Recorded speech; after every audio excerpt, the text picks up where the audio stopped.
So we got a tag team going. This is the first time we've ever had two photographers come together for one presentation. I don't know what to expect. It could be awesome. You just never know. I don't know, look at the words on the screen. Oh shit. So buckle up.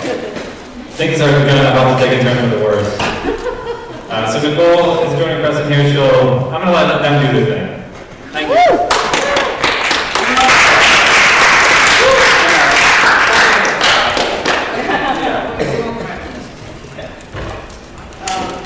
Yes, I didn't think about the whole introduction thing, but I have Nicole, can you write your names? Yeah. No? I'm talking to the microphone. So Nicole worked with me on this story I'm about to show. So we thought that we would sort of talk about this story a little bit, and then I would pass it on to her, and she would show more of her stuff. Okay. So this is Teddy, and I don't want to make it seem like I'm picking on him because I love this guy. But telling his story has been the most challenging that I've ever had. This is actually my most recent project, and it was again sort of this constant reminder of why there aren't a lot of people doing these single-person narratives. But one of the things that actually went really well for this story, and I'm not talking about a lot of things that didn't go well, but was working with Nicole on it. And you know, another thing that I want to get across to people is that it's so tough doing work that you feel passionate about, no matter what it is.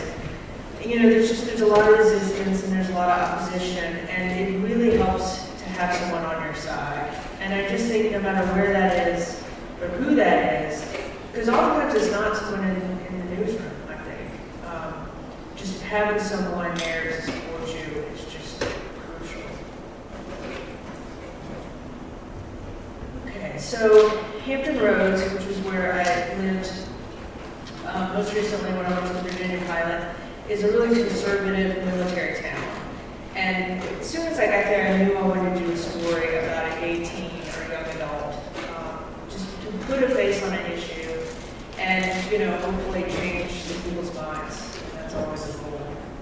So I spent months looking for subjects and found a couple great ones, and then it was fall through for this reason or another. Kept hitting a lot of walls since it was getting really frustrated.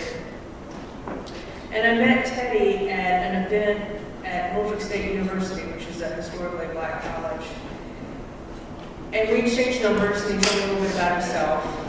And about a week later, he called me and he said, "Hey, I'm doing this candlelight vigil for a friend of mine who died. Do you want to come and take pictures?" I said, "Yes." It was the first and only time he ever called me to tell me that I needed to come take pictures with something. So. I spent a number of months with them, getting to know him, and one of the things that I was drawn to about him is that, we don't do enough stories within the black community as it is, but particularly someone who's gay in the black community. So there was also, there's been a lot of talk about black churches opposing same-sex marriage, and so I was really interested in his experience. And Teddy has had a lot of obstacles to overcome. His father was shot when he was 2. Stepdad is in prison. He dropped out of high school like his mother. But when I met him, he said, I think he said that he'd recently come out and that he'd just gotten his high school equivalency and he was going to start taking classes at the community college.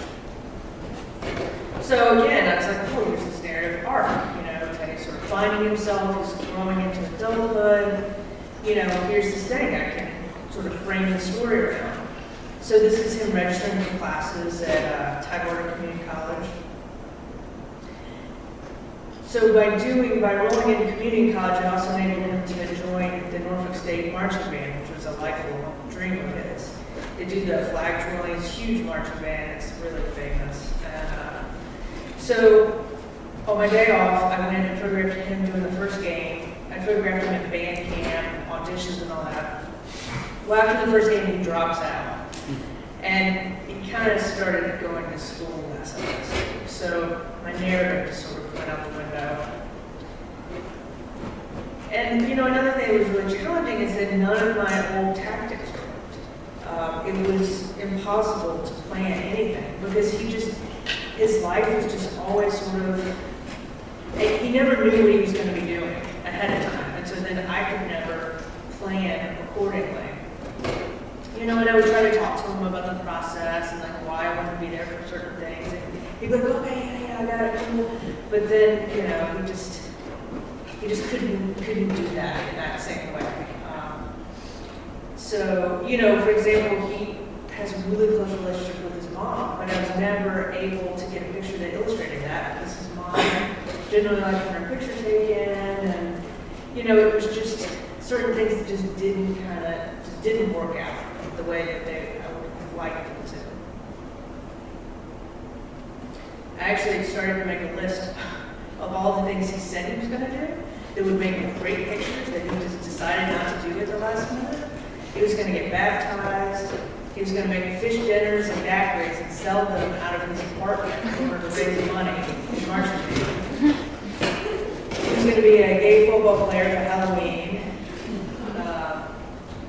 I just had this, like, in addition to like the pictures I was taking, I had this whole other like alternate photo story that just never happened. And so because of that, you know, my personal life was kind of always in flux. And my friends would sort of start joking that I was in this abusive relationship. You know, he would kind of fall off the radar with me a little bit, and I would think, oh, this is done, you know, I don't want to do it anymore. And then, you know, he'd call me and be like, hey, what are you doing? And that'd be great.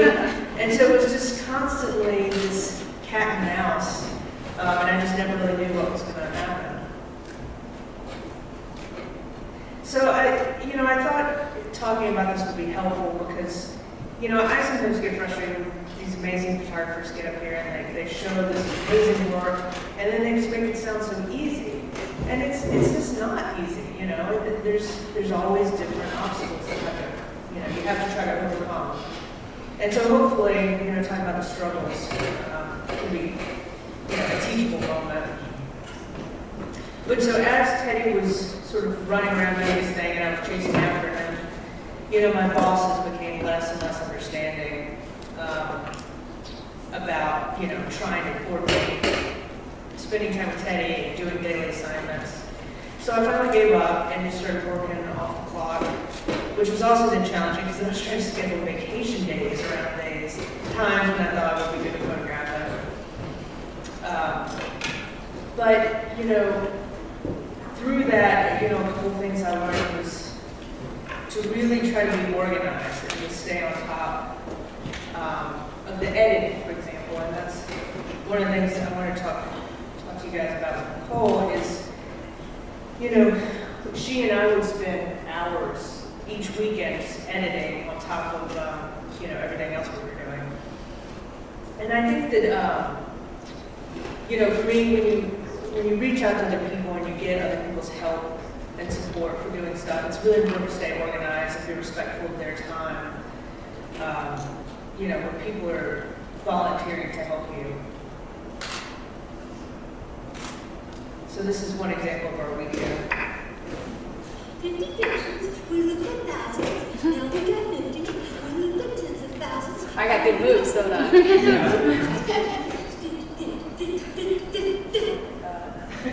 Okay, so that's the audience, right? Oh, no. Anyway, but that's just an example, like, of so many thousands of pictures, and then by the time we actually would get some editing done, you know, we're working on advance. Well, the weekends were a lot of fun. Yeah, the weekends revolved around basically Teddy dissing Preston and not showing up for things or not texting her back, and then us editing tons of pictures of Teddy sitting around not doing much of it, trying to turn that into a story. But yeah, this has been a great experience for me, and I sort of got to learn how to be a photo editor by getting to know Preston, fall in love with Preston and all that good stuff, and then I became her living photo editor. So it's she got two for the price of one, I guess.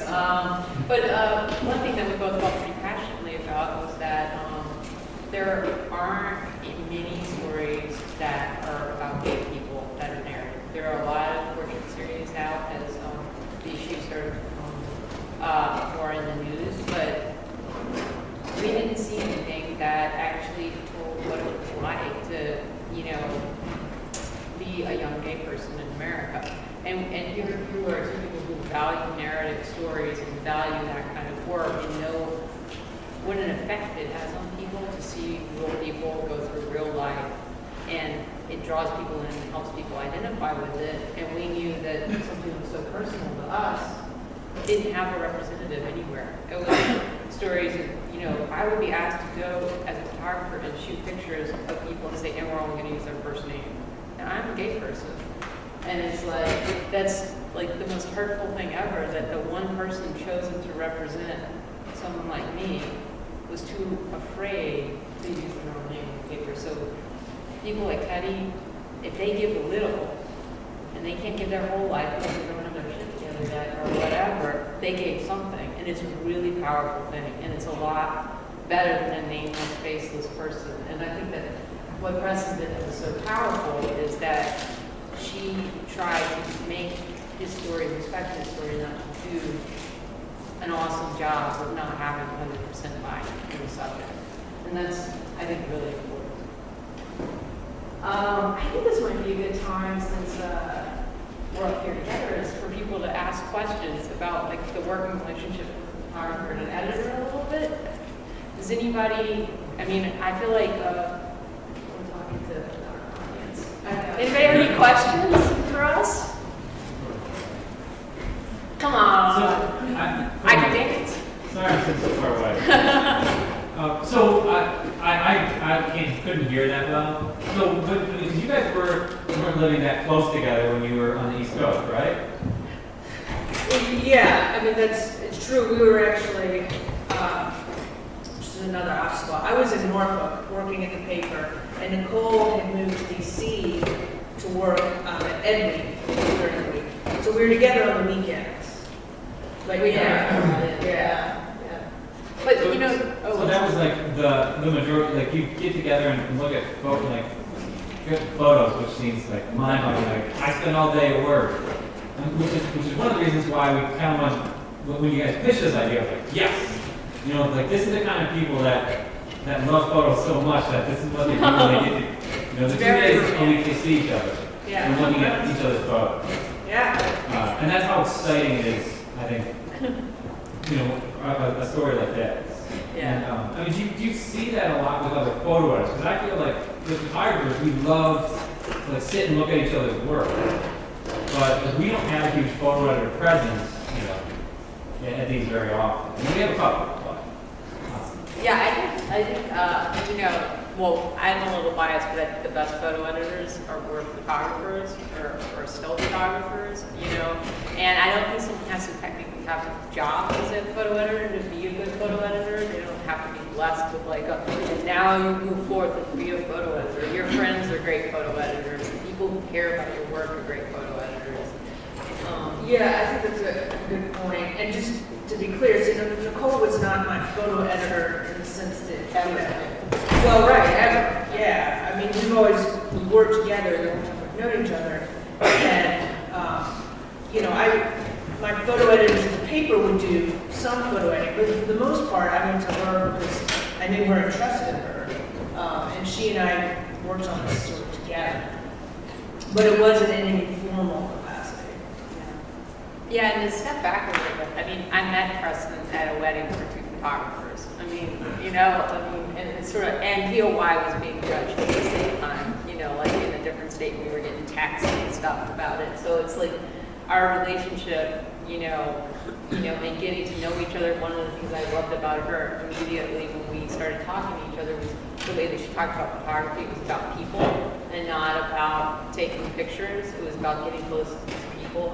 She'd gone through the experience with the St. Pierre's, and she was really passionate about opening up herself and being a real person with people, and that changes the dynamic when you tell stories and be more intimate and richer. And okay, swoon, you hear that. It's like, as a photographer, it's like, oh my God, yeah, that's how I feel. I connected with that. It's always something that we've had in common. It's always been, you know, definitely a part of our relationship. Yeah. Oh, it just says Nicole. Plan out exactly, but just Yeah. thought that it would be Yeah. nice to have Nicole up here kind of weighing in on the story as we talked about it. During these sessions, are you guys also talking about sort of like what's missing? You know, like what do you need, what you need to get, especially in the parameters of this, where it seems like you're having trouble just like even getting back to them. You know, how were you working that out mentally, just like trying to go? Yeah, I mean, because unlike Preston, I've had a lot more stories go wrong than go right. You know, so like, I think we talk a lot about like, okay, he's not calling you back. Do you text him? What do you do?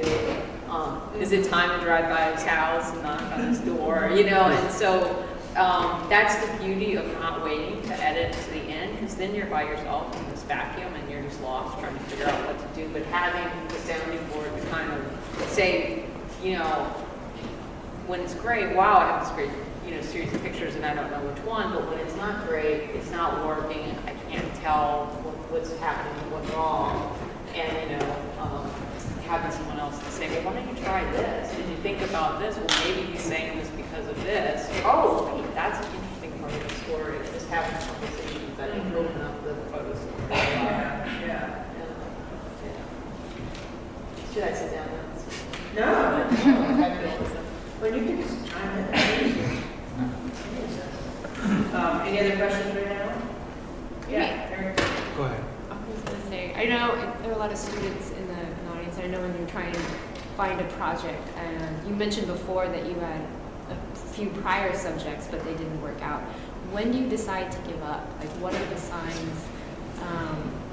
What were they for you? That Yeah. you just, it's not going to work out, you need to find a new subject. I don't know. I mean, when do you know when to give up? Well, one of them, I tried a couple of times to persuade them to, get on board. And this was actually cool. So the guy, this 14-year-old kid, he was a freshman in high school, and he was working to build the school's first GSA, Gay Straight Alliance. And I met his parents at a P-Flag meeting that I was going to try to meet people. But his father was a federal judge. And I was like, I don't think so. I don't want to be in the camp. So, and then there's this other kid who was in a little trickier situation who's had a foster family.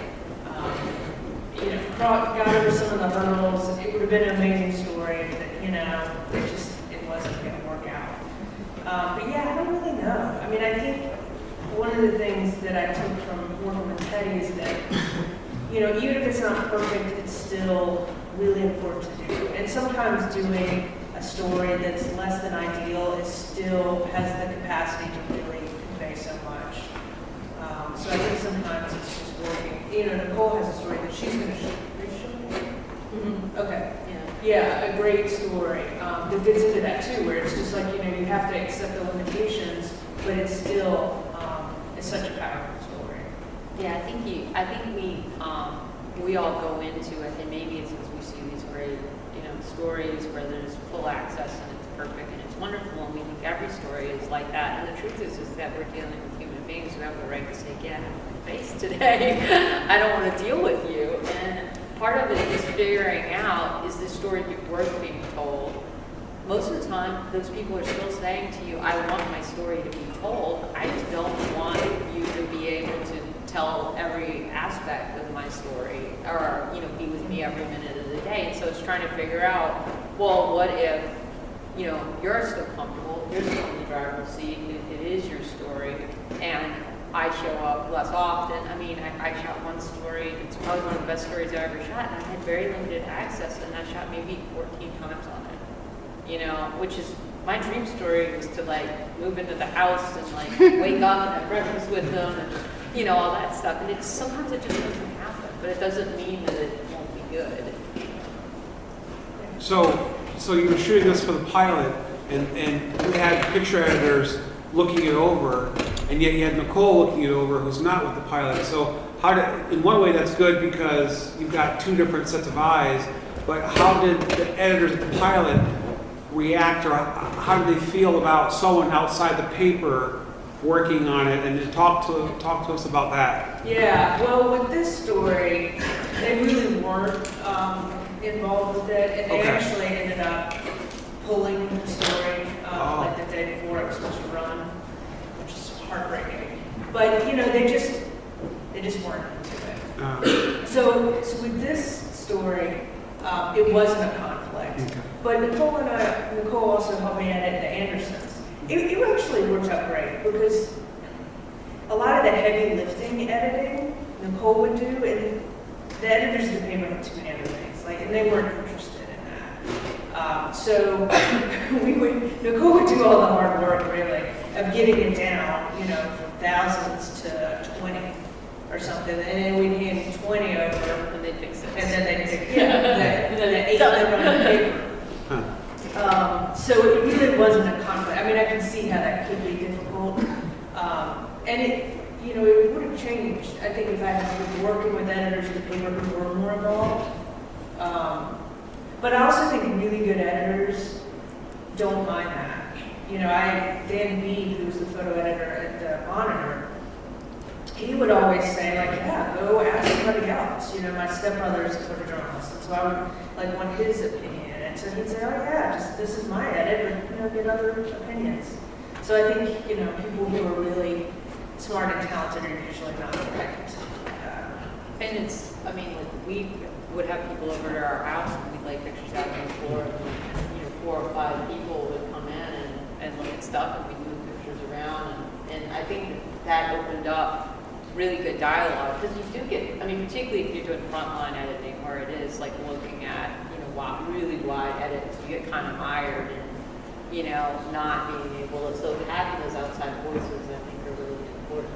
And sometimes the editors of the paper, be it photo or word editors, they're just caught up in their day-to-day. Preston had a word editor with the Andersons say, what's the story? I just don't see it. And Preston came back and was doing that, and I'm like, let's see, 3 Chinese albino boys in rural Virginia and a newspaper editor can't figure out what the story is. So I think that the demands of the daily paper kind of zap the fresher, Yeah. And I think another thing too is that, there aren't a lot of people who are doing, at least this kind of work. And so I think a lot of times the photographers understand it. My photo editors, if they've done stories like this, has been decades ago. And so I think it's good to work with people who are actively doing that. And I think sometimes the coaching can be better because they know what it's like to all of a sudden the subject will return your phone calls. And they also know what it's like to bang on the door. Do you do that? I just think they're a little bit more attuned to some of those tricky situations. Do you think the higher ups at your paper decided to kill the story because they were afraid of offending the black community, and so the whole subscription thing and canceling and stuff, or what? What's going on? It's hard to know. The way they put it is that they couldn't justify doing a story about him. So it's hard to know. Yeah. I spent a lot of time trying to figure it out. But I did persuade them to run it online, which was cool. And actually, the really great thing that they did, and I've since left that paper, but they've told me that because they weren't interested in it, I could shop it around somewhere else. So now I'm in the process of trying to get the story out somewhere. Yeah. But it was really tough for me because I felt like, in a way, telling Teddy's story sort of mirrored his existence a little bit, and it was just so many injustices, and it was hard. It made me even more attached to him and his, what he's had to struggle with, because I felt like I got wrapped in that a little bit by trying to tell his story. But one of the things I think that's important too about working with people is, knowing, I had to keep reminding myself that Teddy was doing exactly what he was supposed to be doing, which was being a 22-year-old guy. He was way more interested in going out, you know, and meeting boys and having fun and partying. And, you know, his job is not to worry about me or, you know, anybody. He's living his life, and it's my responsibility to try to be there and document that. And so I really kind of tried to get in this sort of zen of Teddy, you know, and just embrace that of like, you know, this is, if he's sitting around smoking weed all day, that's part of the story. Like, that's his life right now, and that's okay. And that's where, you know, I want it to be truthful.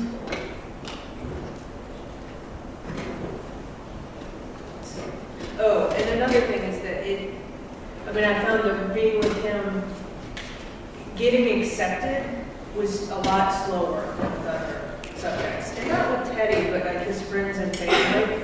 I think, you know, frankly, in his neighborhood, like white lady means cop, you know, white person in general. And so it was tough. And he was really sweet and would vouch for me. He would say that I was gay and I was voting for Obama, so I was cool. I seemed like I was kind of enough for people. I said, oh, okay.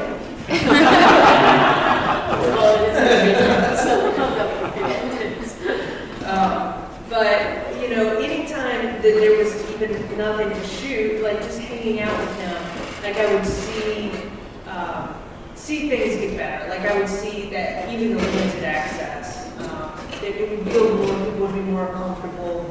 And so that was, you know, trying to focus on those small victories.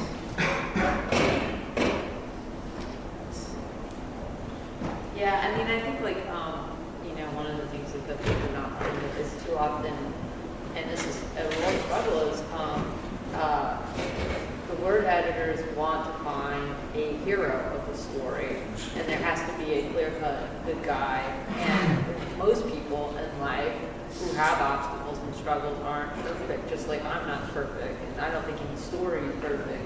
And I think it's a real hard sell trying to explain to them that there can be societal issues facing people and obstacles to overcome, and at the same time, they're not this perfect Horatio Alger character who's going to win and get their degree in 4 years without any stumbles, and that stories that actually have more gray areas and more pitfalls are actually more moving to us because we can identify with them, because in real life, people stumble. You know, people don't finish perfectly. Right. Yeah, I mean, I'm just more interested in, you know, in telling those stories and hearing them. I mean, I do think that life is not black and white, and it's very complicated, and people are flawed. And, you know, I think the complexities are what make it interesting and worth telling.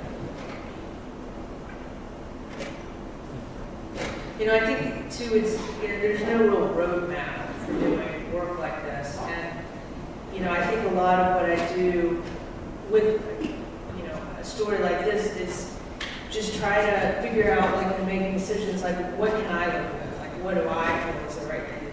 Because, you know, you don't really know a lot of the times. And you can't always listen to editors because they don't know either. And, you know, personal commitment is so important. It takes a lot out of you, you know. When you give a lot, the only way I think to get something from someone else is to give them a lot. So that's just part of the give and take.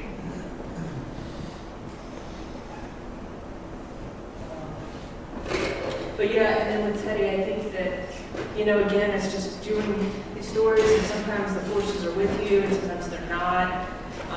But that's okay. And, you know, when I started putting together this presentation and thinking about it, you know, in a lot of ways I have a bond that's very similar with Teddy as it is with the St. Pierre family. And ultimately, my life is so much richer for having known him and been a part of his life. And so I think that's, you know, a lot of what I take away from it.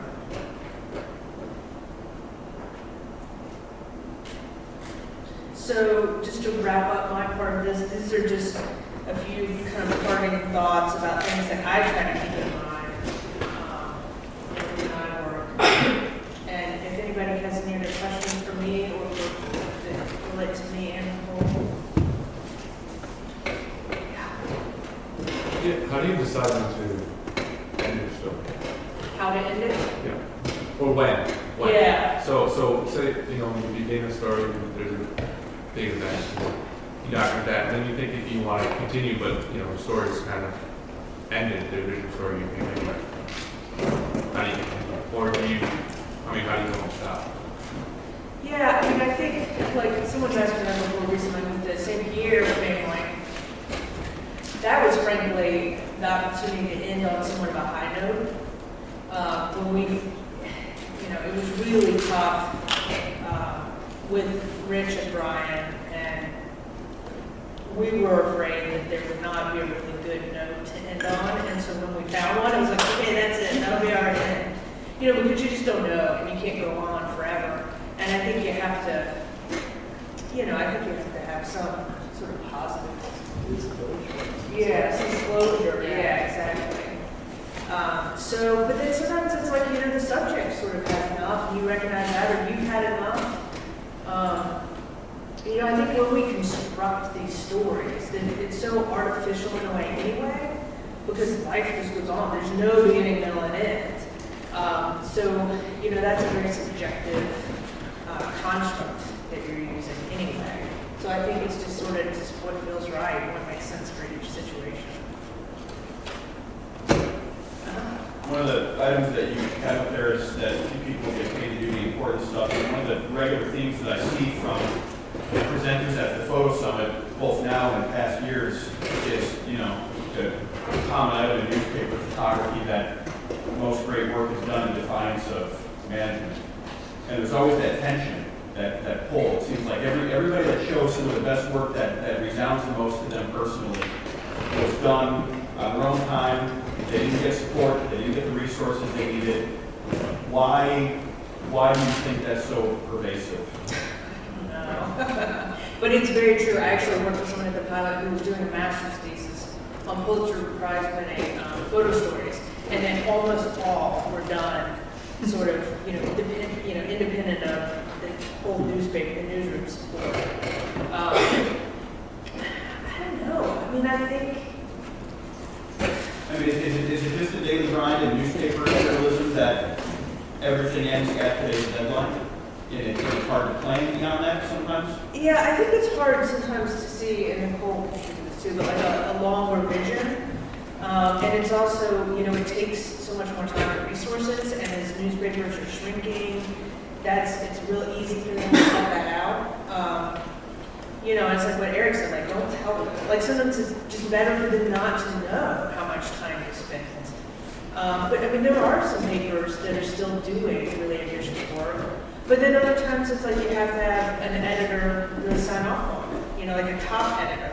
And if my top editors didn't see the value in Teddy's story, then that's kind of it, But I feel strongly about it, so I'm going to do it regardless, and kind of more in spite of that, What else do you think? Yeah, I think that is often the case. It's one of the things that inspired me to go into management, the other side. So, I try to be the photo editor that I wanted to have, and that doesn't mean that, when I try to get something done for a photographer who needs the time, we're going to win every time, But the idea is at least that there will constantly be an advocate who values documentary storytelling in the newsroom. And too often, I think, with the people who go into management from the photo side, it's people who aren't passionate about documentary stories. Because why would you give up doing documentary stories to go to newsroom meetings? It's kind of crazy. So I think that's a big part of it, is that it's the gearheads, the guys who set up remotes, the guys who don't know how to interact with people. And then they're sitting in the office where you're like, hey, I need a couple of days to go pre-do a story. And they would look at you like you're insane. They're like, what do you mean? You show up for the game and you shoot the game. What's wrong with you?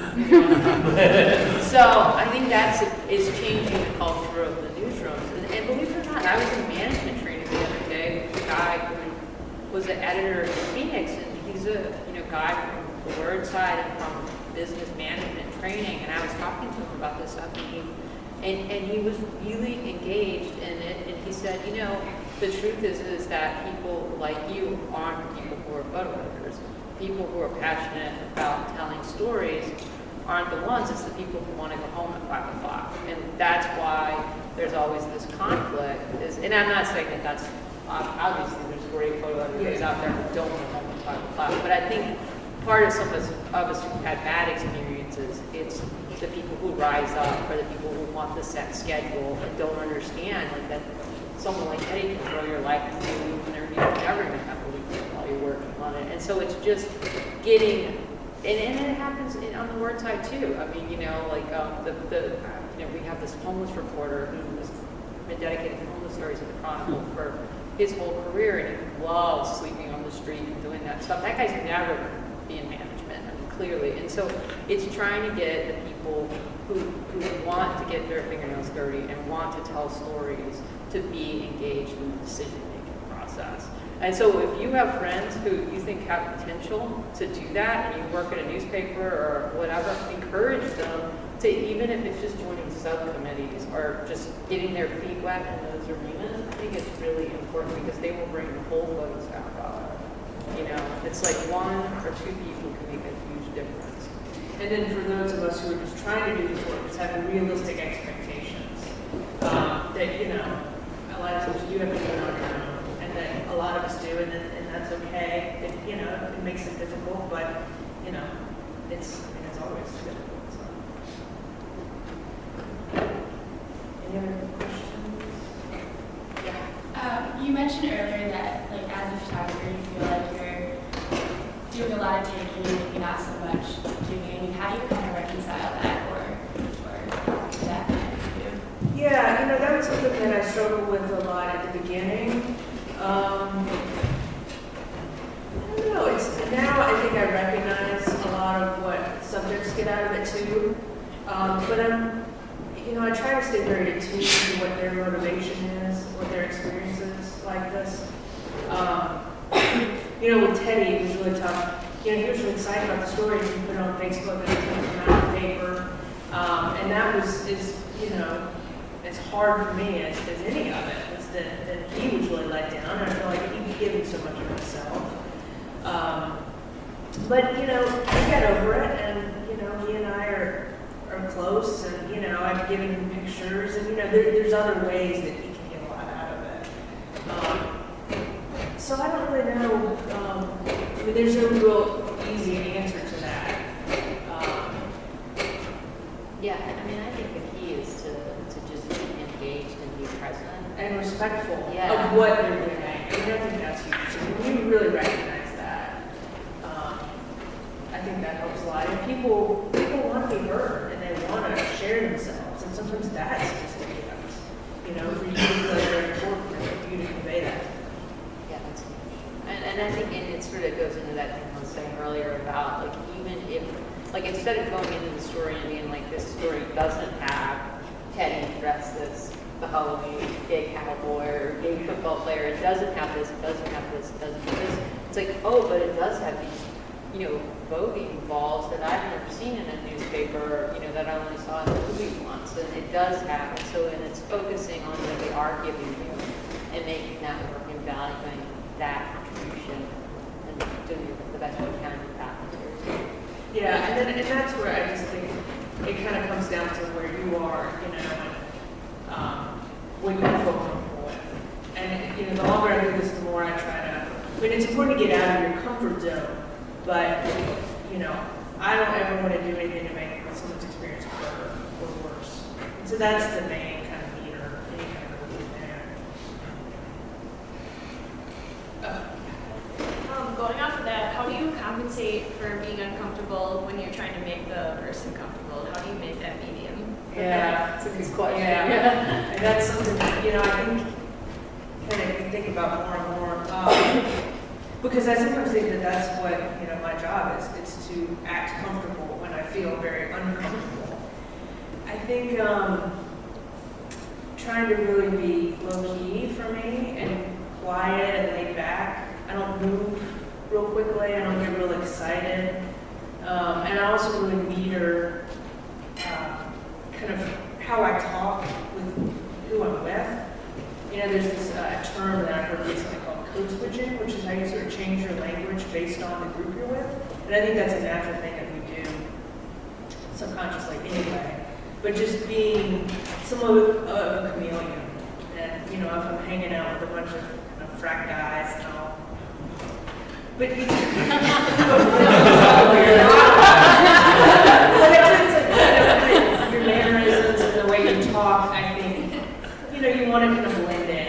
So you just, small things that you do to sort of make yourself try not to stand out too much, because obviously you've got a camera. You know, you're the oddball, kind of creepy person anyway. So, and talking a lot, you know, like I said, I try to talk a lot to people because I think that that's how we size other people up very quickly, I think. It's just by hearing you talk. So I just make myself make small talk with people, even, you know, for a daily assignment or something when I'm not with people a lot. You know, it's not going to be a long-term, just a short-term relationship. And that's the thing is, like, I have a similar approach. I've seen people who are really gregarious, and that's their way into the story. They just charm and, you know, use the, you know, small talk with people, and people are disarmed. It's like finding what feels natural to you, you know? I mean, like, I had this old quote on my desk from Eugene Richards, and it's like, people can feel when you're uncomfortable, people can feel when you're disorganized, and it is about that, being still, not being with Liberty Gibbet, which is hard for me. As you can tell from my dancing, I'm not very coordinated. I'm just trying to keep my hands to my sides a little bit. And with other people, it's, I mean, you know, my friend Carolyn used to judge the success of an assignment by how many hugs she got. Like, I don't think anyone's ever hugged me on an assignment, pretty much. I mean, but like, she's that kind of person. She oozes empathy and, like, you know, is really connected and present, and people latch on to her. I mean, she just, you know, that's her way, and it breaks the ice, and she's good, you know. And so everybody has to figure out what they bring special to the dynamic. When you spend a lot of time with a person and taking their picture, do you get a photo release?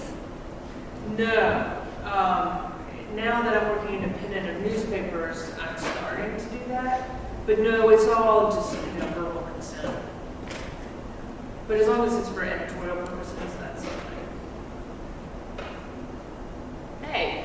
Hey, what was the first photo essay and how did you know about it? Oh, let's see. Well, I guess the first photo essay I did was in high school, and it was on the restaurant I was working in. I don't know where it is, but I shot it in a black and white film. And it was just like what it's like to work in a restaurant, which was bad. So, I mean, that was like literally, I think, the first one. You did that high school football, though, too. Oh, yeah, well, that was a, Yeah.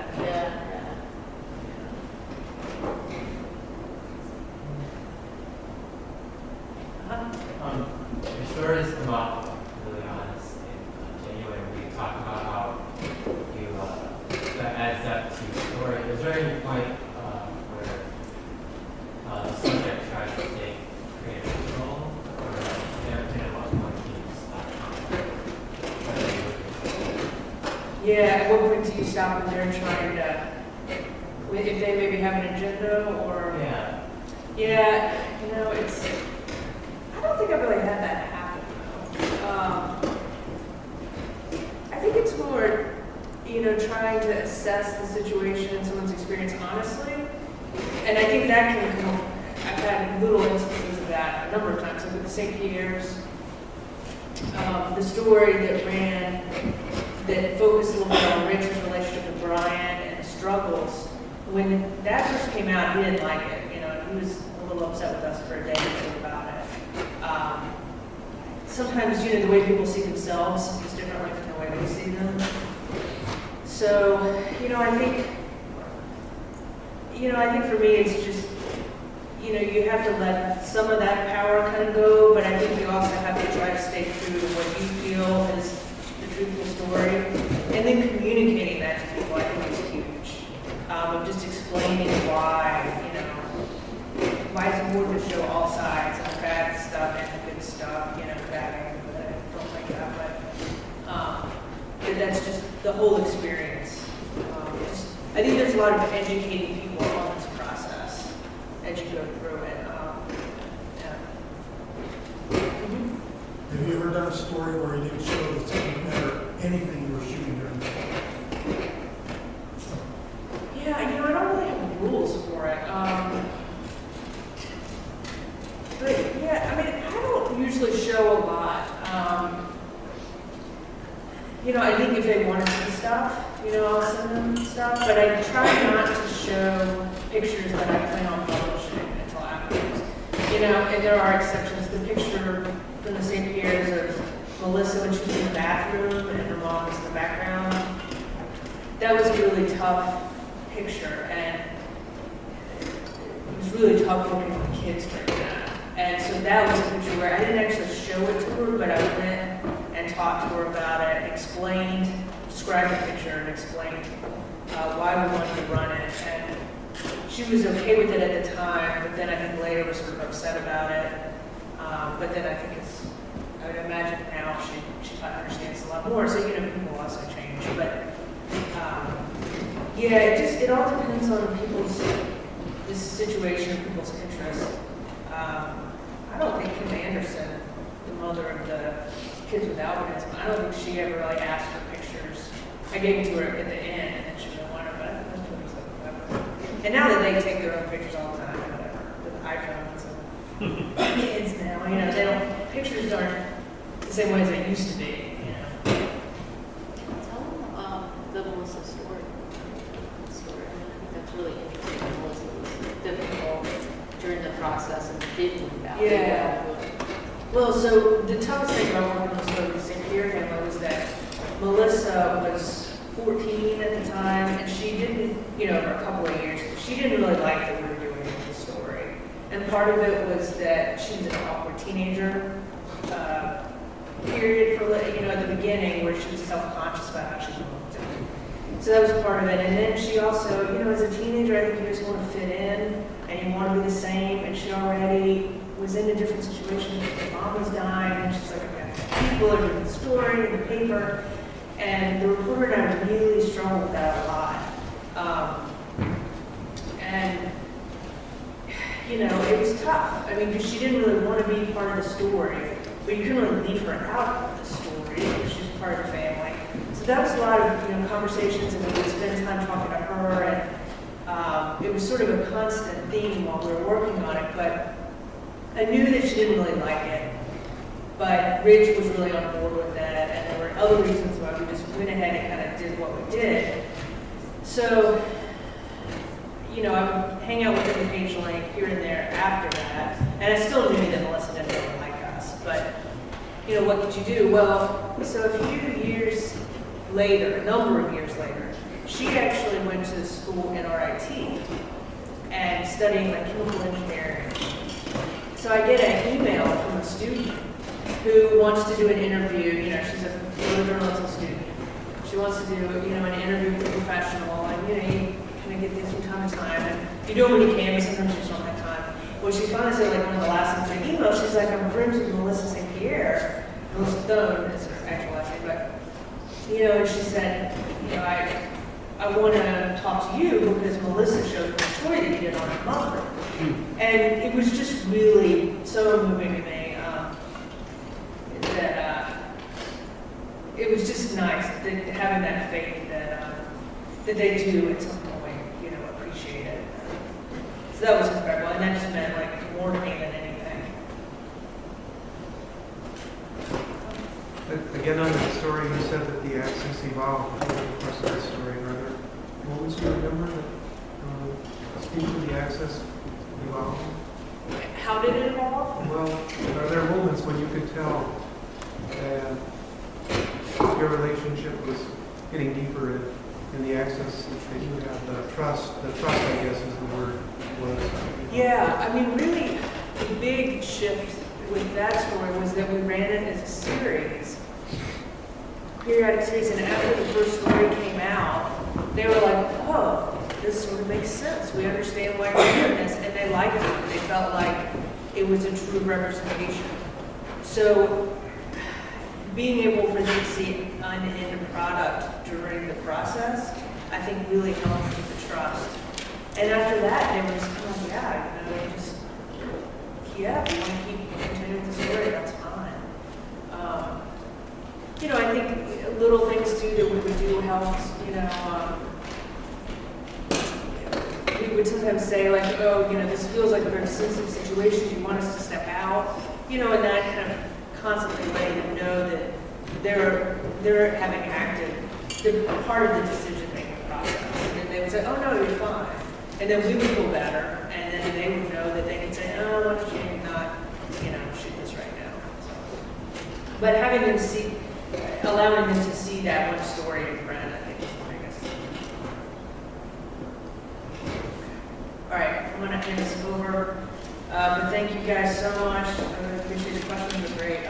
Yeah, thank you for